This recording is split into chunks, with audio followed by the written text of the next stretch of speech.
Welcome, everyone. My name is Pete Hutwelker. I'm with the church here. I'm a trustee at the church. And this is Point Pleasant Time Travel. And we've been doing this all year. This is our 5th session, the final session for this year.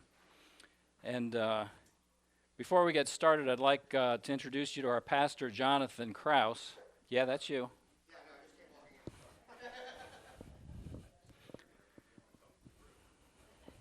Red Sea, that's one. It's a prayer. Okay, gotcha. All right. Ooh. Whoa, It's hot. That's right. All right, let us pray. We thank you, God, for this time of fellowship. We thank you for the food that we have with us today. We also thank you for the memories and the people who are willing to share those. In Christ's name we pray. Amen. Amen. Thank you, Jonathan.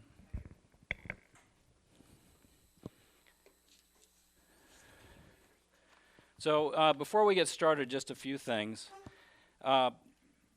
This church is more than just Sunday service. We do this kind of thing. It's all about really serving the community. And we have a Sunday service, yes, and we invite you all to come. But for 172 years, this church has been here kind of as the hub or the center of our village and the surrounding area. And we'd like for you to think of it as that. You don't have to be a Baptist. You don't have to be even from the village. You're welcome here. You're welcome to come to our service. And we have linger longer after church. After the service, we come down here, we linger longer. We hang out, we eat food, and we socialize. I'd like to invite everybody here, if you don't make it to the church service, come to linger longer. And it's a social thing, you know. We have stories to tell, as you'll find out today, a lot of stories. And 172 years in February, this church will be old. 172 years. I'd love, if the walls could talk, the stories they could tell. Turn it on. Oh, yes. Did you have a question? Oh, I forgot about the cookie. Yeah, thank you. Well, I want to thank everybody, the hospitality committee, Debbie and Annie, for putting together all the food. Thank you. That's wonderful. And Annie made these cookies that are little schoolhouses. So, and on the back is the name. Oh, here's one. That's Eulerstown. So, Ginny, you got to take a Eulerstown cookie home with you.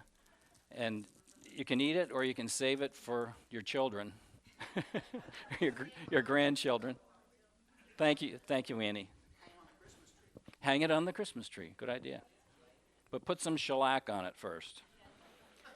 So our mission with Point Pleasant Time Travel, I already explained that to you a little bit, but it's to really document local history and to educate others, which we're doing today, through that documentation.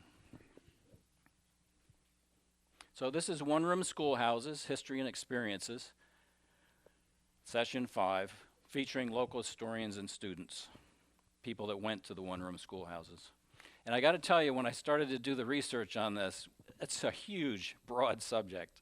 I looked at some of the information that Don was giving me and some of the other people, and I went online and I was like, oh my gosh, what did I get myself into? So what I elected to do is start off by giving you a history of education in America, because that kind of sets the stage for these one-room schoolhouses. How did they actually get here? Why? And so that's where we're going to start. Uh-oh, it's Debbie with her History Minute. She's chilling out, and she's ready to roll. That's what he says. I'm ready to roll. Okay. The History Minute today is not about one-room schoolhouses. It's actually about a little boy in Point Pleasant and his pet chicken. Her idea. Full of great ideas.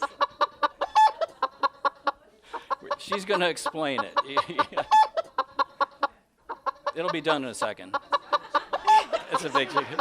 It is a big chicken. Okay. Who Hold said the do mic. it one more time? No. I'll email it to you. You can look at it over and over. Hold the mic, Jeb. Hold the mic closer. So anyway, it's about a little boy. Does anybody have any ideas who that little boy is? Okay, he went to school in 1933. I know you know him. No, but good guess. He's not that old. He's not here today. He's in Vermont. Yeah, Ben Myers. Ben Myers. It was great. He had a pet chicken, and his sister Isabel had a pet chicken. And they had a little trouble because both chickens were white. They both looked alike, so they couldn't tell them apart. So Ben got a great idea. He tied a little string around one of the legs so he knew that was his pet's chicken. So a couple months later, something happened with his chicken. What do you think it was? Well, he tied the ribbon to the leg, and he tied it too tight, and the chicken lost his foot. So I asked him, I didn't know the name of the chicken. I called Vermont the other day to find out, and he said, Peg Leg. That was the name of his chicken, who lived to be quite old. Yeah, he said the chicken actually lived to be a ripe old age, and it got around on that stump. That Peg Leg. Yeah, so So when you see Ben, you'll have to ask him more information. ask him more about the chicken. His pet chicken. There was a lot of chickens on farms in this area, even probably not on farms, because they were easy to raise. You got eggs, you could get food. Yeah, so they were everywhere. That's the story of the chicken. Okay, early education, early education in America. In the 1600s, there were mostly Puritans that settled up in Massachusetts area, and God was the center of their lives, their laws, their customs, and girls. This is just a little fact: girls were taught how to read, but not how to write. It wouldn't go over big today, and they didn't have printing presses. It was difficult to get written documents, so they had these little tablets. They're called horn books, and they're still out there. They're antiques. It's a piece of wood with somebody would handwrite a document and put it underneath horn skin. And if you take a horn off of a steer or a cow, you know how they're kind of shiny on the outside, and you soak that, you can peel that skin off of there, and that's what was over the front of it. And the students would pass it around the room because there wasn't a printing press, so you couldn't just print things up. And that's the first educational books, actually from the 1400s. They came here from Europe. So in Massachusetts, there was what was established, what was called the Poor Law. And they were actually called dame schools. And there were women that were required to teach. And we actually have a lot of female teachers today because this was kind of planted the seed for that. The women of the house were encouraged to teach, and they were paid by the parents to teach their kids. They were mostly teaching at homes and maybe in a building somewhere. This is interesting. In 1746, in Massachusetts, they passed this Old Deluder Satan Act. And remember, they were very religious, and the Puritans wanted to make sure people could read the Bible so they could prevent that old deluder, Satan, from deluding the kids into bad ways. So the Old Deluder Satan Act to keep from deluding people, enabling them to read the Bible. So a lot of the early education in this country was established so that people could read the Bible. And then in 1690, the Puritans published the New England Primer, it's called. There's copies over here, much older copies. This is a new one reproduced. But this, if you look inside of it, you'll see all the lessons referred to God and the Bible. And it was designed to increase literacy rates in the students, obviously. 1700s, common schools were established. Children were taught in local homes and churches. So a church would become a school. Homes would become a school. And the parents paid the teachers. And often a parent would actually provide housing for the teacher as payment. And it was a way to barter. 1783, the American Spelling Book was introduced. It taught reading and spelling, morality and government. And what I found is that a lot of the early education taught morality and government. Different printings were made for different locations, because if you lived in the South, you may not want to educate certain people, or you may, in certain places, people had different ways of educating. So that spelling book was set up for different locations. In 1790, Thomas Jefferson advocated for a public school system. He proposed a system of broad, free public education for men and women. He believed that education, and I have to agree with that. This is my pointer. I was going to use a laser pointer, but I thought, let's take it back a step. He believed that only educated citizens could make an American experiment in self-government succeed.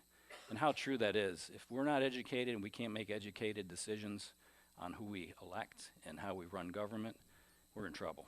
So education is so important. But they didn't really establish public education. Like 70 years later, President Andrew Johnson passed the law that was the predecessor to the Department of Education in our government. In the 1800s, academics became the focus on public schools, reading and writing and arithmetic. And it might remind some of you of a song, right? I'm not going to sing it. Taught to the tune of a hickory stick. School days, dear old golden rule days, reading and writing and arithmetic, taught to the tune of a hickory stick. There we go. Okay, that's enough. Thank you. How's it going? You got me to do it, Deb. She said, you should sing that. And I'm like, Andy's still singing. In 1828, and this was enlightening to me. When all the immigrants came to this country, they spoke German, they spoke English, they spoke Italian, they spoke Swedish. There was such a mishmash of languages. Words developed, and people had different meanings for them. They had different concepts, different spellings. Look at some of the old text, and look at how things are spelled.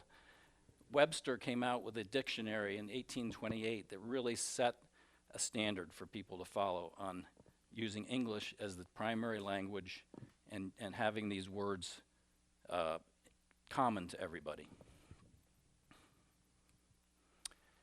1837, Horace Mann, and this is interesting, there are two stages that education went through. Remember, all the schools were religious, and in 1837, this guy, Horace Mann, was elected to be Secretary of Education in Massachusetts. He established a unified school system that was non-sectarian. So, in other words, you didn't have a school for Catholics, you didn't have a school for Protestants, you didn't have all these schools that were teaching the different religions. Non-sectarian, big step. It became the foundation for separation of church and state eventually. Mid-1800s, many schoolhouses were built, and this is the schoolhouses that we're going to talk about today. This is when most of them were built, in the mid-1800s. So by 1898, 31 states had compulsory school attendance for students ages 8 to 14. So it was starting to come together that there was more public education and requirements to be educated. In the 1900s, school teachers became more educated. They formed what's called a normal school. Has anybody heard of a normal school? Teachers actually went to schools. This is a picture of the one in Philadelphia, and they were mostly girls' schools. They called them girls' normal schools. And that's where they learned to be teachers. And it was typically a 2-year course. Before that, they just learned from their parents or learned from the previous generation. And they taught, what they could. By 1918, all 48 states, question. No, I had a comment about normal schools. Does anybody know the story of Ellie Wismer? This is back in 1897. She went through 8th grade. She skipped high school totally. Went to a Westchester normal school, and that was for a couple of years. And she transferred to Stroudsburg Normal School, where she got her Pennsylvania teaching certificate. So in 1897, she began her teaching career at the age of 16. Wow. She had 3 students, male students, who were 18. Later on, she was asked how that worked out, and she said that worked out pretty well because the boys were very polite, and they would do a lot of jobs around the school because a one-room school teacher had to be the teacher, the principal, the vice principal, the guidance counselor, the janitor, the school nurse, and a lot of other things. Disciplinarian? Disciplinarian, right, yeah.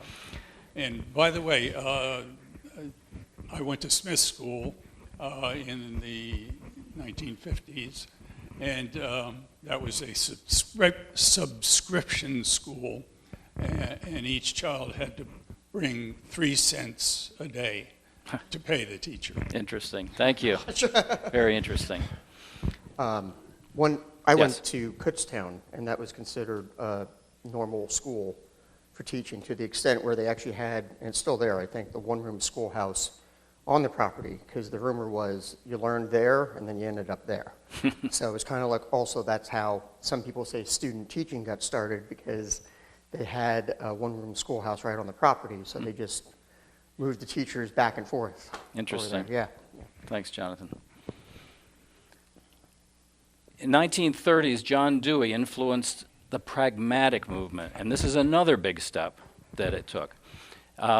John Dewey was one of many philosophers in America that were basically lecturing all over the country, all over the world, about a different way to learn that was more interesting and more helped people to build them up towards being a better person and being more scientific. And so he focused on imagination to drive thinking and learning through doing. And these are things we kind of take for granted. In schools today, they do that. So John Dewey, and that was a big step, the pragmatic movement in the mid-1900s. In 1960, the schools, the one-room schoolhouses in this area, most of them were sold. And this is an advertisement. This is an advertisement for the schools that were sold in Plumstead Township. 7 schools in excellent condition. We're going to talk about 3 of those schools today. And students began going in buses. Here's a bus from the 60s, and I couldn't help but put this one up from the 30s. Jeannie Dobrin gave me that picture. Your dad rode on that bus, I think. I can't see. Mom? Okay, there she is. Your mom rode on that bus. So there were no high schools early in the 1900s, but slowly they built, and near the late 1900s there was over 6,000, and you know how many high schools there are now. Most people didn't get educated beyond the 8th grade prior to there being high schools. And they were not easy to get to. We'll talk about that. I'll let Don elaborate on that. The 2 years that we went to high school, we had to find our own transportation. The 1 year, my father worked in town, so we had to be, my sister and I, he took us into town. She would go and sit in the auditorium until school started a little before 9. And myself and a couple other kids would go down to the local bakery and get the free donut holes that they would put out for us. Then to get back up to the school, the milkman, he came along, Al, and we realized that he went from there, he went up past the school, and so we all jumped in the milk truck and got him all upset because he said he'd get fired, but we stayed there, and he took us up So after that, why we all hooked our ride up to the school with a milk truck. But the side towards me is the original school. Right, that's the original school, and then that part is the auditorium and the addition. And there was an addition on the back. What happened to the But school? after the third year, then the Plumstead Township provided buses. And this was Doylestown High School. It wasn't Central Bucks. It was Doylestown High School. Plumstead Township and some of the other townships in the area paid tuition to Doylestown Borough so that we could go there. And this school, at the time that we went, was grades 1 through 12. The seniors on this side, there's a set of fancy stairs on the stone building, and only the seniors were allowed to go up and down those steps. And you didn't want to get caught going up and sneaking up them, or you were in trouble. So what happened to the high school? High school burnt, and it belonged. I don't know who it belonged to, but the YMCA or YW, I don't know which one they call it, but they used it for that, and I think the county had records stored in it for. And they burned? It was after '63, because it was after I was in the post office. What year was it? 1972. 72? There's a parking lot there now, but out in the front on the corner, there's a sign that, shows where it was. Yeah. Hi, Kim. Broad and Court Street. Thank you, Don. A lot of high schools, people got there if they could. I think one of, was it Doe or Debbie's mother had to go up to Frenchtown because that was the nearest high school that they could get to. So there was a lot of different high schools around, but they pretty much had to get there on their own. Yes. It was Dolores that went up to Frenchtown. My mom went to Doylestown, and she'd had to hitch a ride from whoever was going to work, so she'd walk all the way down Ferry Road to the post office. Rainy day, left her boots in there, and rode with somebody to Doylestown and back. Barbara's father, he would walk down from where the park is up there, that's where they lived. He would walk down and get on the train and go to Frenchtown. And Sarah Housley would she would go down and go to Lambertville to go to school on the train. John Walter Sr. and my dad were within a few years of each other, but one decided to go to John Walter decided to go to Lambertville because he wanted to play football. I don't know if everybody understands that this new bridge here in town separates Tinicum Township from Plumstead Township. Tinicum Township was supposed to go to Frenchtown to school in New Jersey.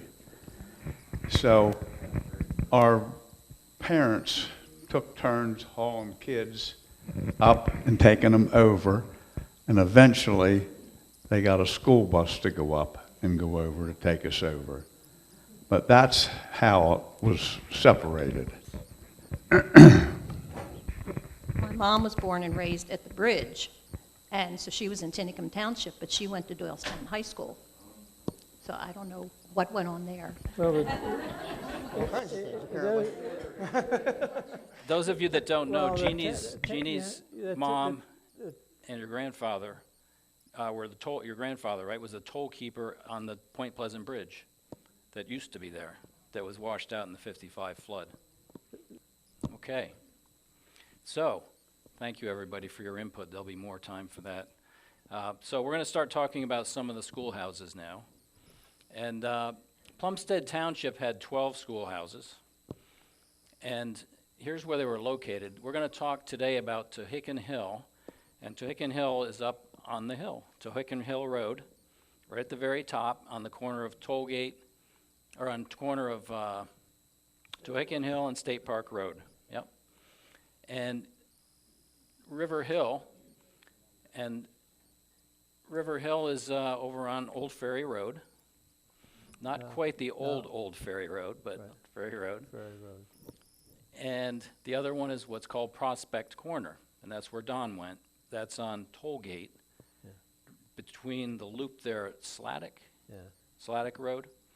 It's south Sladdick of. Road goes in, goes around, and comes Yep. back out, and the school's in between on Tollgate Road. Those are the three Plumstead Township schools we're going to talk about. And then Tinicum had 15 schools, and this is the river, obviously. And all the way up here is Eulerstown. And if you go up 32 and make a left on Eulerstown Road, on the right, you'll see the house, the schoolhouse. I'll show you a picture of it here in a minute. The other one we're going to talk about is Brick Church, and that's over on Dark Hollow Road and Brick Church Road, behind the Brick Church. And the last one we're going to talk about, obviously we couldn't get away without talking about our little schoolhouse out here. That's the Point Pleasant Schoolhouse, obviously right on the corner, and we'll give you a little history of that. So this is Tohickon Hill, and this is from 1961. This is actually in the advertisement for when they sold it. This picture comes from when they sold it. It's built in 1850, and it actually was replaced in 1880. And Don? A lot of the original schools were, I have access to one of the old books. It belongs to the Plumstead Township Historical Society. But in there, they approved schools to be built like in the 1840s, 1850s, that were 24 by 24 made of plank, not the stone schools. Yeah.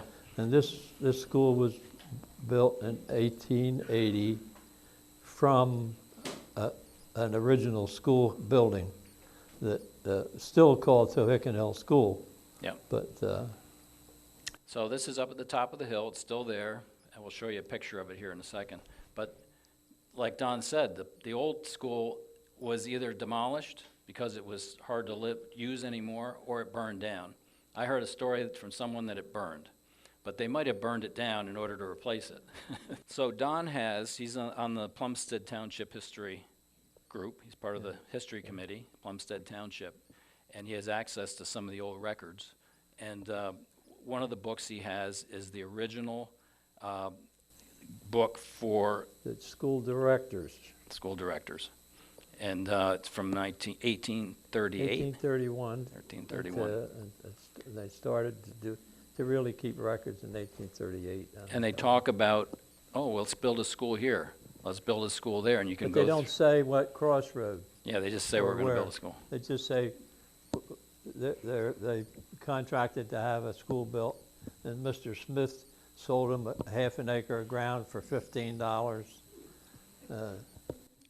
And a lot of the schools were owned by private citizens and rented Yeah. to the township to use. When they started the common school, there were 4 schools in the township, and they were rented schools.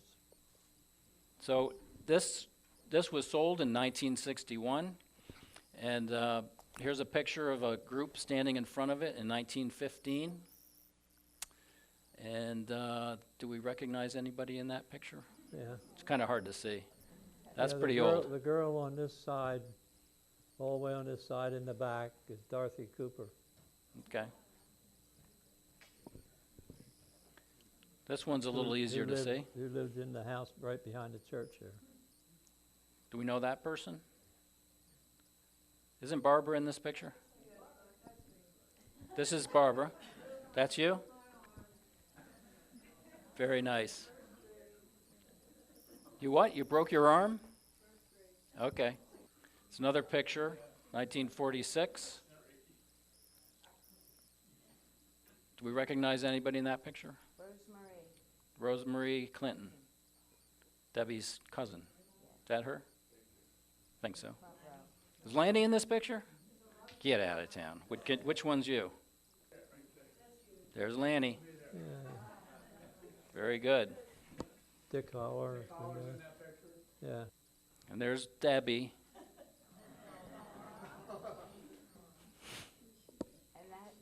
Who's with you? Okay, that's me at the end, and that's one of the Dulski twins, Annette or Lynette. I don't know which one. It's amazing. I thought I would know it, but I don't know it. And here's the school today. You got to go up and drive by it. It's beautiful. It's very nice. Debbie and I lived next door to that for 25 years. So, and the people would ring the bell every now and then, and she'd jump out of bed. So yeah, it's right at the top of the hill.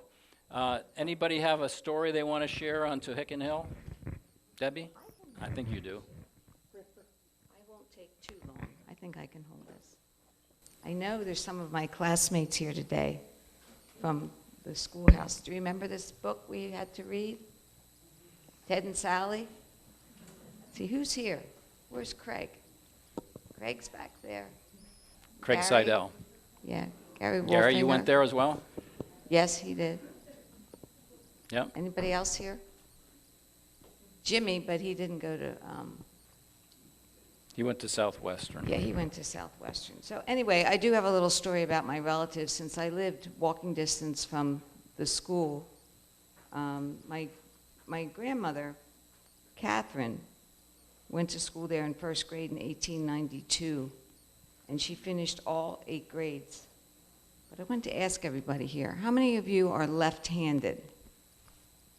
Don't be afraid to show us. So he raises his right hand. I know. It didn't work. You were taught well. Yeah, isn't that funny? Isn't that funny?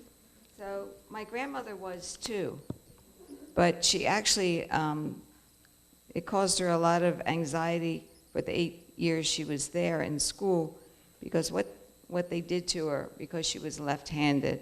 Put a glove on her hand, right? Yeah. Yeah, it was not unusual. As you know, people with left hands, some of them were considered evil back in the day. And I looked at some of the history of that, and it's quite amazing, the history. And it's still going on. In Taiwan, 60% of the people that were left-handed have been converted to right-handers. So it's and it's not just a religious thing. It's a you're different than me kind of thing.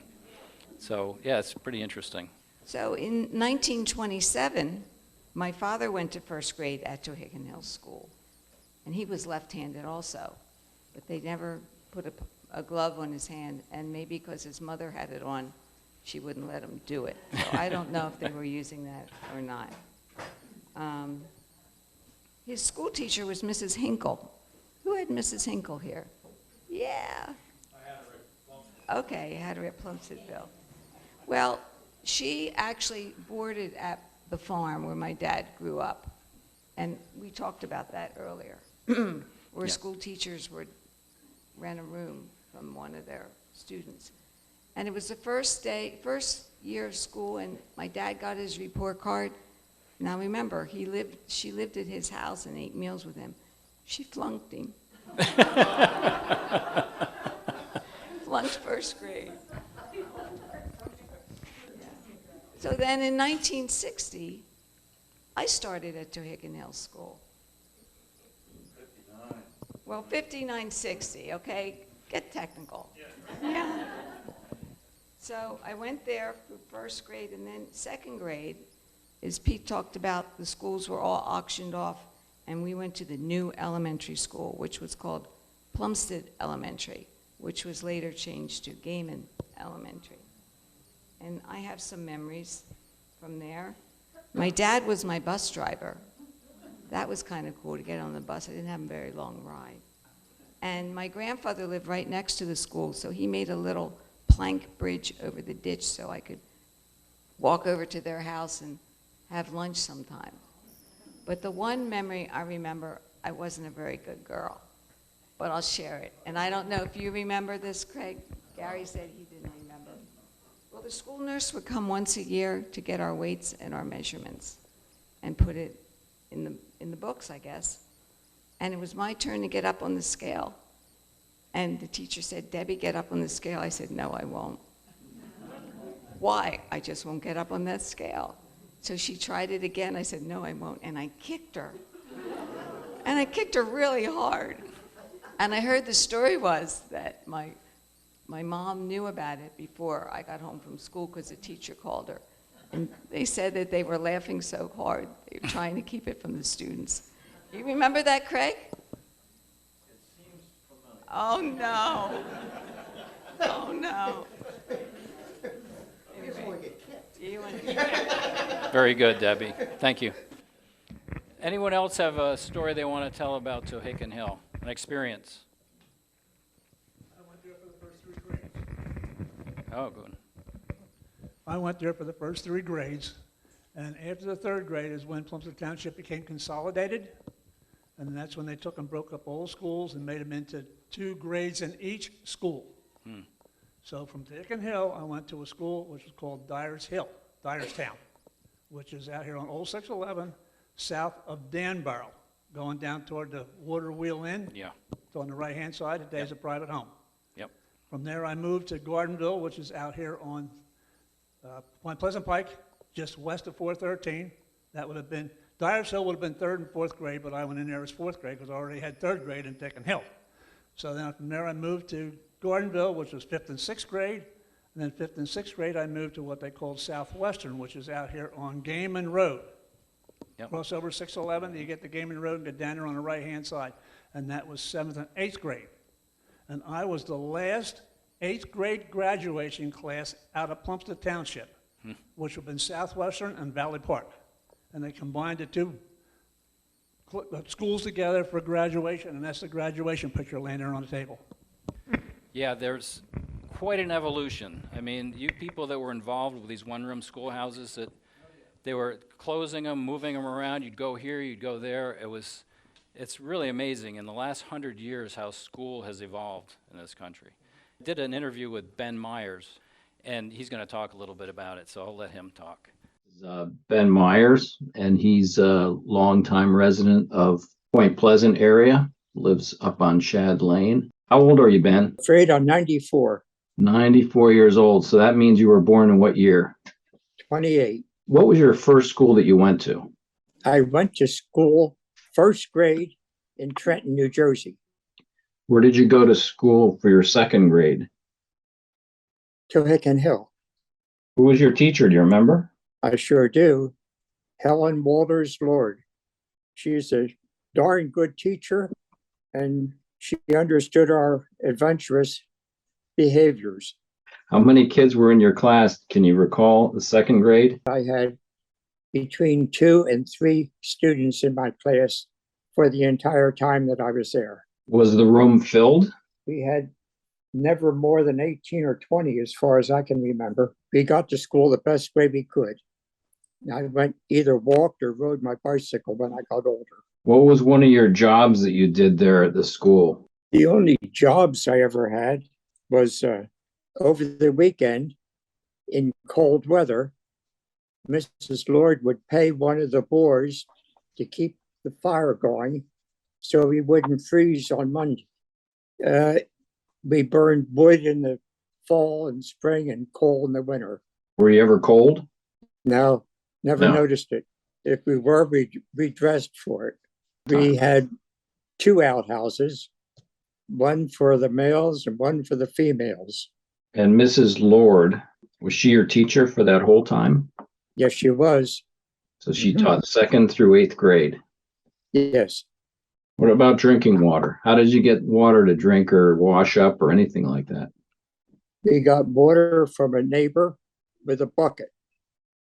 And we took it to school and we put a dipper in it, and that was the drinking cup for everybody.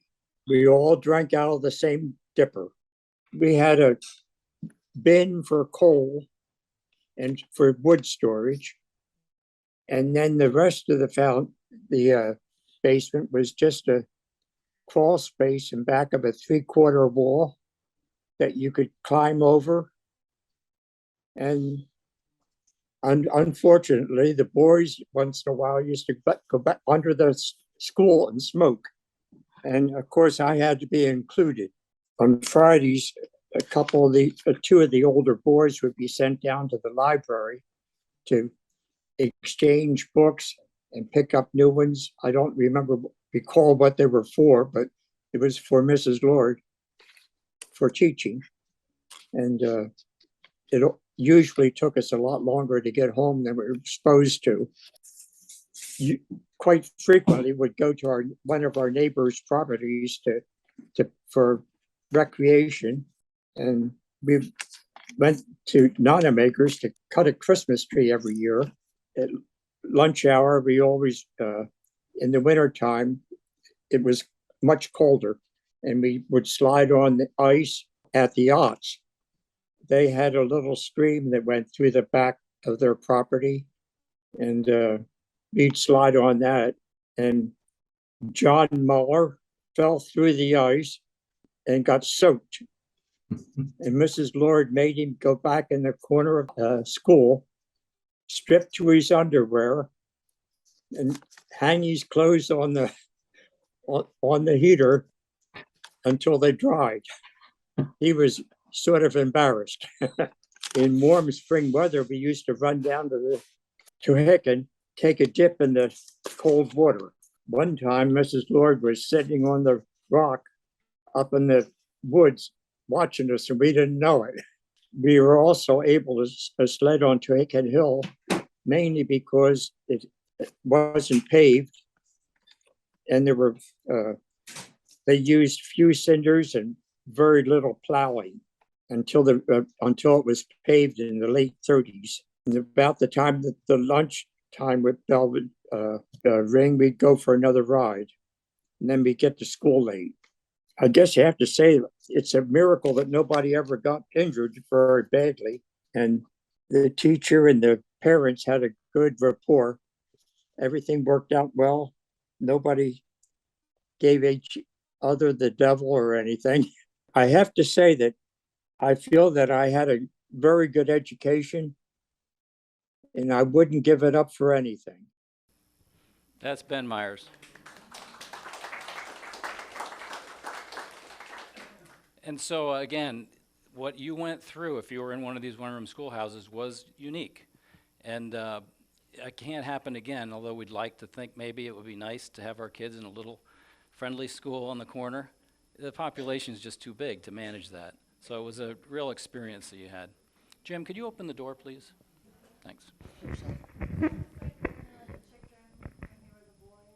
Yes, that's Ben who had the pet chicken. Yep, and he tells the story really well. You got to ask him.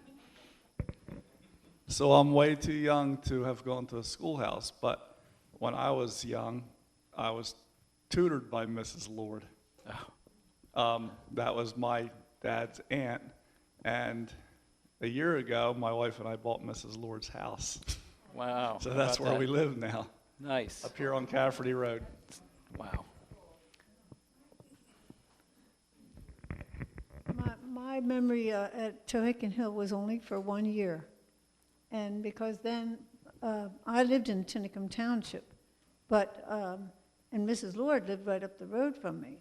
So she was my Aunt Helen, but I had to say Mrs. Lord then. She would pick us up. She would pick me up, and when she went to school, but she didn't. She would be finishing up with things, and after classes, and for about an hour, I guess. And I got to walk down to Point Pleasant, which was a big deal, with all the big kids, the 8th graders down. And what they did was walk from the school down and across that old road that goes across the top of the hill, all the way to the top of the hill to that big ravine that comes down to the corner on what we now call Hicken Hill Road, and then down to Point Pleasant.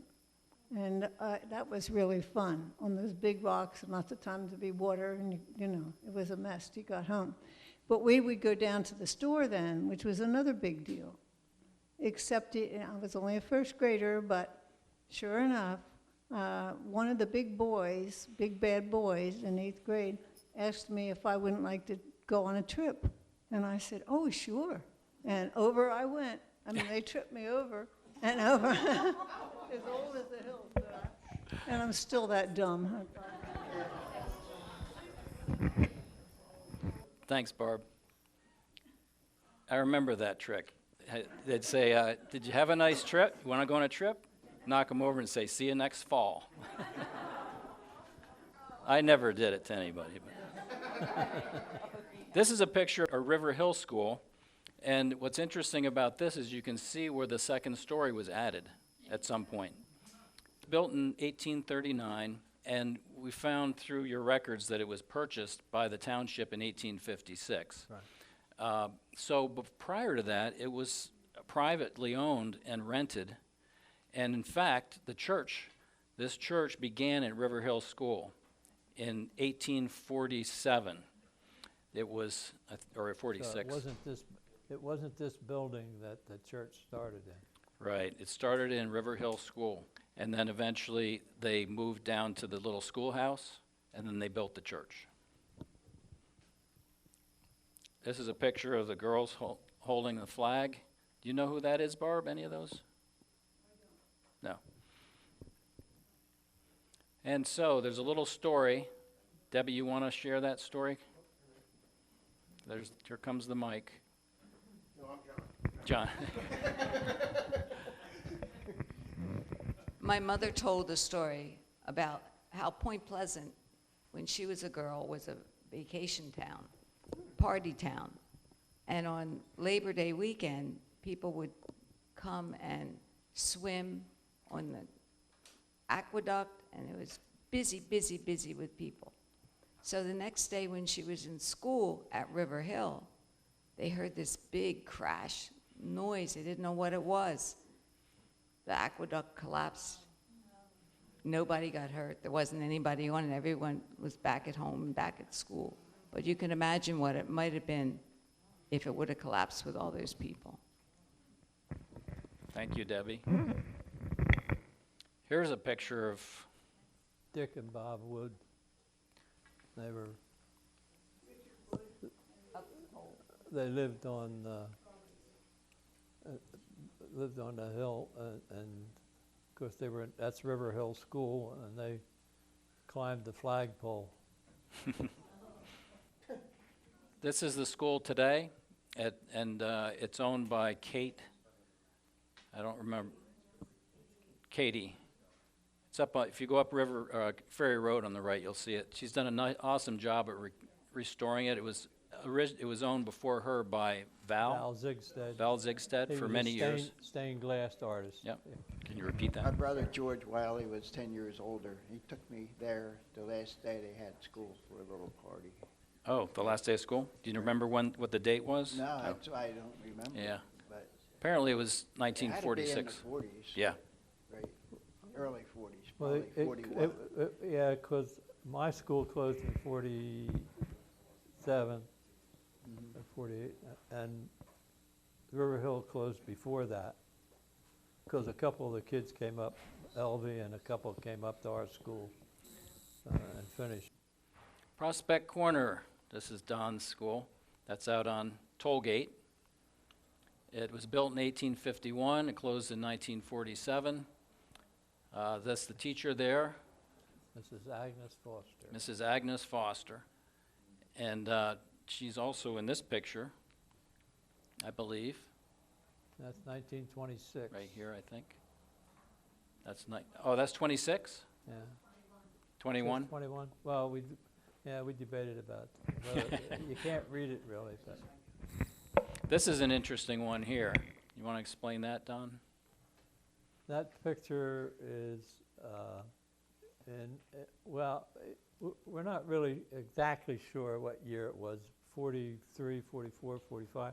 It was during the war, and I don't know whether the schools were asked to collect metal or what, but we went around to all the little farms and the woods where the farmers used to throw their junk, and we collected scrap iron for the war. Bill Clennert and a couple of the big guys would drag. That's a cab off of an old pickup truck, and the big boys had to drag that. But we gathered scrap and that, and then another thing we gathered was milkweed pods. They made life jackets out of the fuzz that comes out of the milkweed pot. Another picture here, and that's right there is Mrs. Foster. She's a little older. Yeah. And so the house was then sold in 47, and in 1948, the new owners renovated it, turned it into a home. And you can go up there and drive by it, you'll see this is actually the back.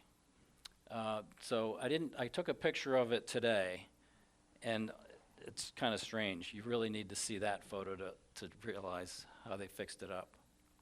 Yeah, there was no windows on this particular side. The only windows that was in it was on the road side, and it was a whole bank of windows. Here's a picture of all the teachers from Plumstead Township. They all got together, I guess, for a meeting or something. But I'm not going to go through them all, but you might see your teacher on there. Well, Helen Lord's there in the middle. Helen Lord. Yeah. And this is Mrs. Bergstrom Road. I thought it was Amelia Earhart. And doesn't it look like Amelia Earhart? But I think she was in an airplane crash or something like that. All the teachers were wives of farmers. Dorothy Bergstrom, she taught 3rd and 4th grade at Dyers Hill. Helen Gaiman taught 7th and 8th grade on Gaiman Road. And they were my teachers. Mrs. Myers was a... Yep, and Mrs. Myers should be on there someplace. She taught, there she is, Alma Myers. Yep, Gardenville. Second one in on the top row from the left. Yeah. And every one of the schools that I went to, after that year, 2 years being in that particular school, you went to the next school that had your upgrade. The school you left finally got indoor plumbing. Before that, it was all outdoor plumbing. And I want to say that Debbie's uncle Richard was our bus driver, and he drove me around for 9 years from Point Pleasant to Seaview Central Bucks. Yeah, those aughts are everywhere. We used to get firewood, for fall, like I said, and then coal for winter, like Don said. And the guys had to take care of stacking it and hauling it. Point Pleasant now, and this is the schoolhouse right here on the corner. It was actually a library at this time, 1933.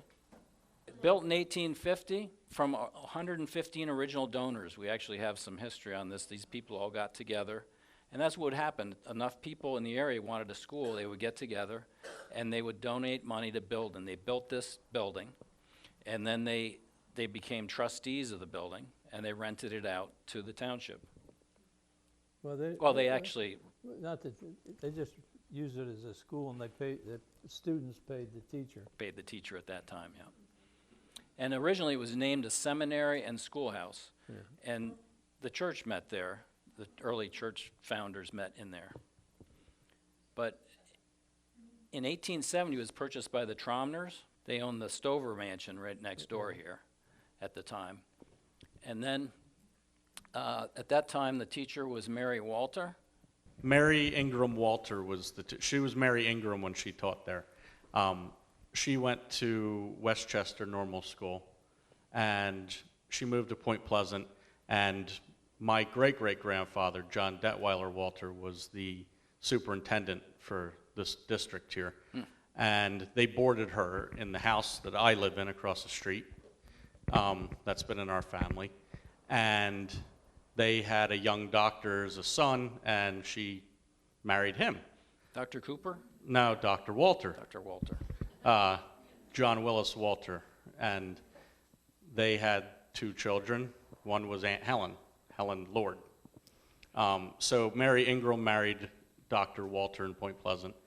And when she had her children, she no longer was teaching.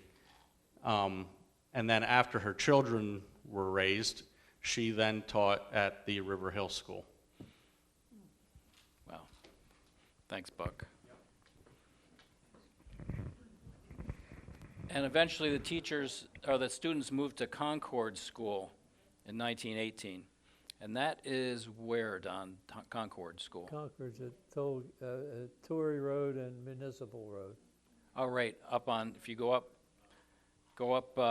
Cafferty. Cafferty, make a left on Torrey, and you make a right on Municipal, that's right, it's on that corner. Yeah. And it became a library in 1934. And when Ben said they sent the boys down to get some books at the library, that's the library he was talking about. Apparently it was a pretty good library too. I think the Tromners, or whoever bought it, had some money, and they knew people in Philly, and they got enough books to stock it up. The Tromners and the Coopers, I understood from my mother, who worked with them, they were the ones that got the books from their own family books and took them in to begin with. And they carefully chose who would work with them. And my mother was one of the ones when she was just up here as a new bride. Thanks, Barb. Yeah, and I'll tell this story for Debbie, but her mother used to go down there to read the books, and they used to hide the dirty books. The books they didn't want her to read. You're right, your mother? Yep. So I don't know what was so bad about the books. I don't know what book was bad back then. It's a subject that's still hot. It's in the paper still today. And it was purchased by the church in 1955.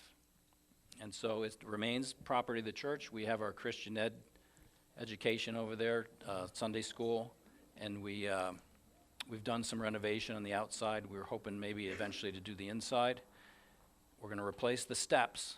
The steps are a wreck, the snow plows and the trucks around the corner. So we do have a plan to fix the steps. In 1910, this is a picture of a gang out in front of the school, 1910. I doubt if there's any. Boy, I'll tell you. Right here? That's my dad's father. Wow. And Aunt Helen's in there somewhere. I don't know what he was.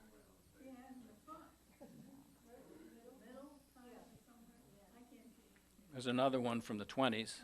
Any Walters in there? Probably. My grandfather went there too. Oh, did he? Grandpa Hicks. Okay. He lived over in Barnum. Sorry. That's all right. My grandfather, Pappy Hicks, as I call him, William P. Hicks. They lived over here in Barnum. Because his father also was station agent. He walked over here to this school too. Now, he was born in 1888. And another quick story about that is we had a girl that lived over in Barnum over here in that colony there, which is where the little cottages are over there. And her last name was Patsy Neubauer was her name. And she went and came over here with a bus stop down here at the post office where Don used to work. And that's where we got the school bus. So she went to Pennsylvania school and lived in New Jersey. Now, her mother had a Crosley. Now, you got to remember we were high school kids.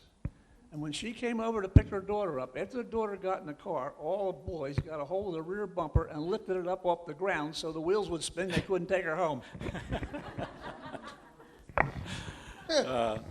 Thanks, Lanny. If any of you don't know Lanny, but you got to look at the on our church website in the history area is all these Point Pleasant time travels that we've recorded, and watch the one on the mountainside because Lanny's grandfather owned the mountainside, and so it's really interesting. He's got good stories. And this is the schoolhouse today up here. Brick Church. Where is Brick Church? It's also known, it was originally known as Lower Tinicum. But that Brick Church schoolhouse is on Dark Hollow Road and Brick Church Road. Between the cemeteries, you drive through and there it is on the left. Yep. Yep. It's a home now, and Debbie and I went up and visited. The owners were very friendly and let us in to take a look around. Are they here? No, I don't think they made it. It was built in 1859, sold in 1957. Here's a very old picture of it in 1890s. And here's one from 1946, Brick Church. Who went to Brick Church? I only attended that school for about 6 months, I think, and then we all were shipped up to Eulertown. Gotcha.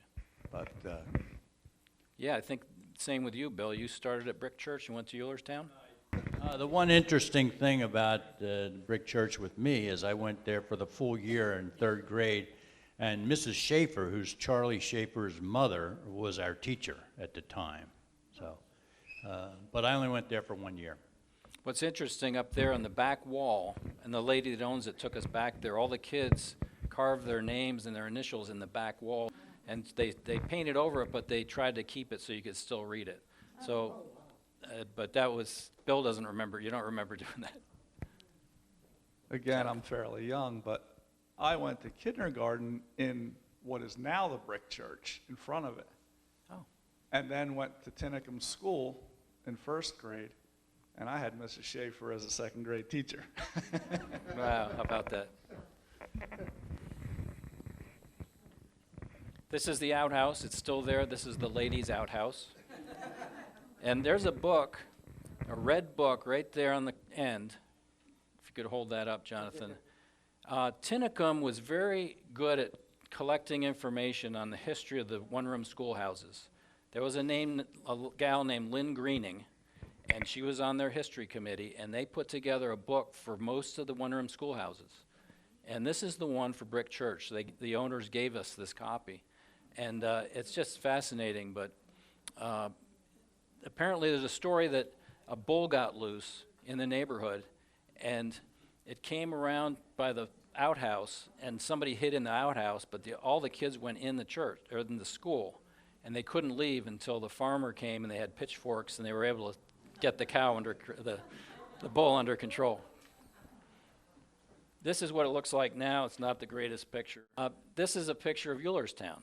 And we have people who went to Eulerstown. Jenny, Barb, John. Bill, you went there for a bit, yeah. This is from 1958. It's an aerial picture. It was built in 1872. Okay, I went to school there from around 1941 till 48, and I just wanted to tell a couple funny things that happened. Our school bus sometimes couldn't get down from it. Harvey Haney was a driver, and he had a Model A Ford school bus, and he was up near 611, and he couldn't get down here if there was snow lots of times. So he had a Plymouth business coupe. That was just a little 2-door coupe, and he would come down to Point Pleasant and pick up. There was just a small group of us, maybe 6 kids, but he'd put a broomstick under the trunk, and me and 2 other boys, we'd sit in the trunk. And he put the girls up in the front. There was a couple girls. And then we'd go all the way up to Eulertown School that way. If you can imagine nowadays something like that taking place. And it was, well, we loved it. It was fun. But some things that I wanted to say about the school when I went there, and I'm sure the schools before me was always the same and after me, but we took care of cleaning everything, washing the windows, cleaning the latrines, liming them. We carried the water into the school. The kids did basically everything. There wasn't a lot of money had to be spent. If you broke a window, you brought it from home, and they helped put it in. If you we didn't have electric for most of the time I was in school, but after we did get it, if you broke a light bulb and you just somehow stupidly broke it, you brought one from home and put it in. I mean, they saved, there wasn't money like spent nowadays. It was unbelievable. But we really had quite a time, and we did everything. I mean, the boys basically did that kind of work. Girls did lots of things too, but there wasn't an awful lot of money had to be spent, you know. It was taken care of. And toward the end of my career there, we had a Pennsylvania Dutch teacher, a great big man. He was a brute. And me and Lee Robinson, he lived here in town, we were throwing snowballs at the neighbor's dog. And he came out and caught us. And so he tied us to a tree in the front yard and threw snowballs at us. and I mean, he threw them too. And we're ducking around the tree. But we didn't throw any more snowballs at the neighbor's dog, I can tell you that. But that's the way it was then. Oh, that's a good one. Thanks, John. All right, I guess I took enough of your time. I went to Eullerstown School. I was in second grade. I came from Easton, from first grade. And at that time, I always thought that because I came from town, you know, new in the area, that the reason that Mrs. Overpeck, who was our teacher at that time, had it in for me. Because, and believe me, the things that went on, you know, the bullying and all that stuff, it happened then too, always, you know what I'm saying? And I survived. But also, the things I remember is I hated sandwiches. We always had to take sandwiches. The first thing I remember is Mrs. Overpick, they opened the stove, they opened, and had a thing, and we could toast cheese sandwiches, and we could bake potatoes. That was a big thing for me. And also, there was something else that I wanted to say. And my husband, he went there before I did. He went with Johnny Waller's. I went with Johnny Waller's. You were before me in school. But things, you listened to what the teacher said. I mean, there was no doubt about it. And at one day, one of the boys jumped out of the window, all during recess, out the window, jumped out the window, all during recess. She made him do that. So, that's exactly what happened. And I don't think Johnny told about being spanked.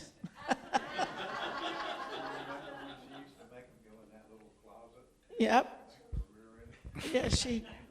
Yeah, but Johnny was spanked by that big. Right you on didn't tell us that story, John. No, he didn't. But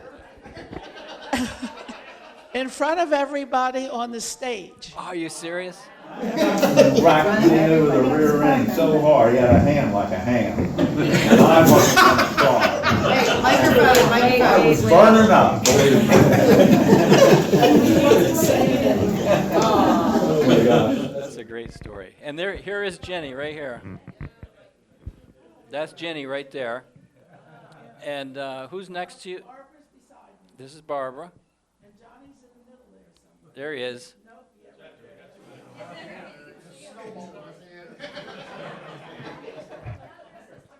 I want to say something really nice about Johnny. And he wasn't, I mean, our fathers were buddies, so I thought he was my friend, but he was one of the guys. I mean, he didn't give me any space.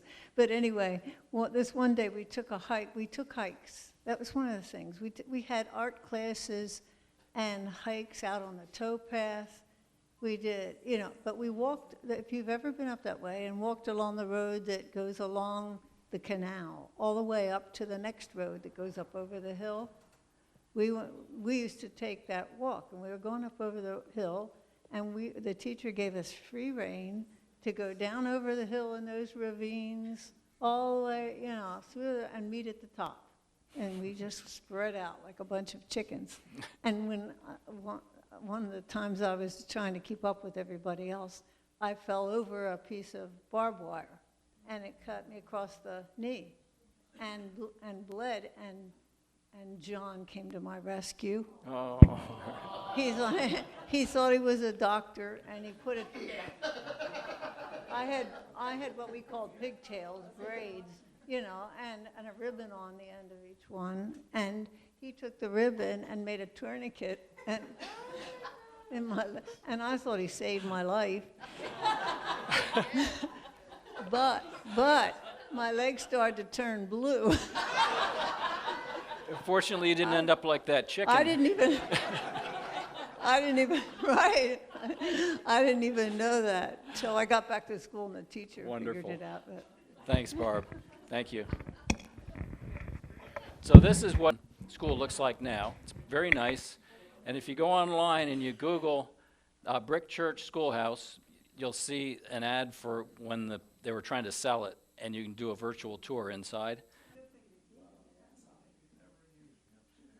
So we have some interesting things here that I would like to wrap up with. This is, can you see that, Don?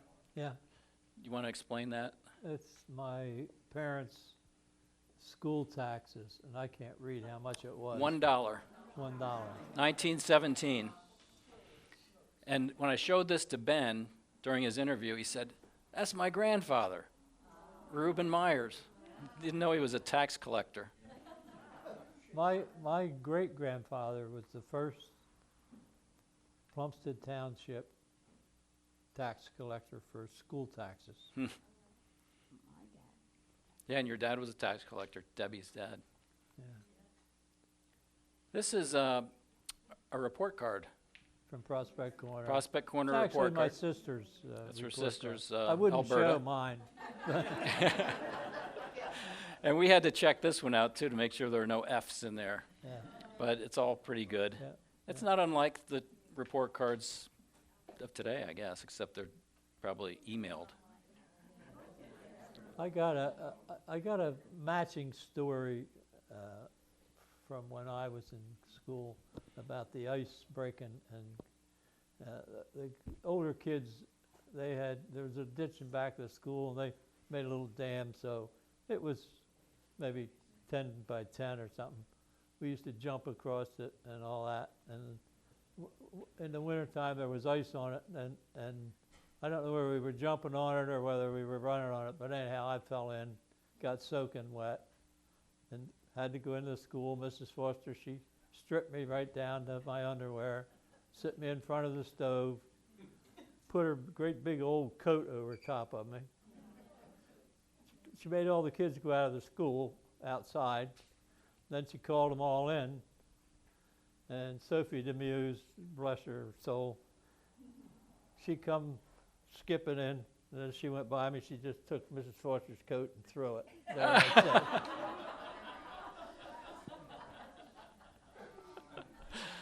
Oh, that's good. So when the girls jumped over the creek, it was not unusual for the skirt to fall off, and you'd be standing there in your underwear. Another cute thing when you talk about saving a kid's life, we had a young man, Cecil, he was always in trouble. And his mother would get called to school. Well, if your parent got called to school, you knew you were in big trouble.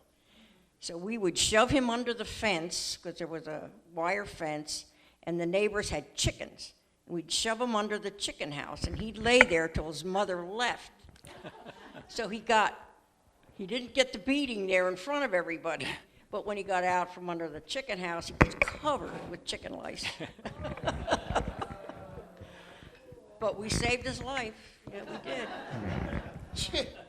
So now you understand what I'm saying about the experience that these people had in these one-room schoolhouses. It's not going to happen again. It was a once-in-a-lifetime thing.